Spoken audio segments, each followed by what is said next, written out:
America's urgent financial crisis has roots from a decade earlier. By 2001, the internet industry bubble had burst, leaving a large exit wound in the American economy. Still, the United States government had a $128 billion surplus when George W. Bush took office.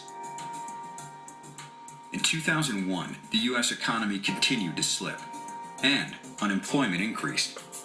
In response, President Bush signed tax cuts into law, giving the average American roughly $600 more in their pocket.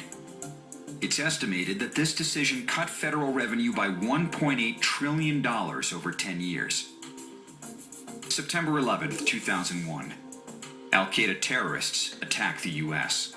In a swift response, America declared war on terrorism at a cost of almost $21 billion. In March 2003, President Bush declared war on Iraq at an initial cost of $87 billion.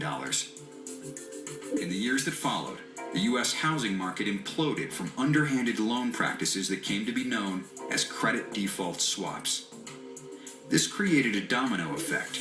America's banking industry almost collapsed from funding those bad loans. Almost simultaneously, American auto manufacturers faced bankruptcy without money from the federal government. On the premise that the auto manufacturers and the banking industry were too big to fail, an auto manufacturer's bailout cost America $17.4 billion. The bank bailout cost Americans another $87 billion. The two wars on terror were several years in, and by this time, cost Americans roughly $1.1 trillion. President Barack Obama took office in January 2009 and signed the American Recovery Act into law almost immediately.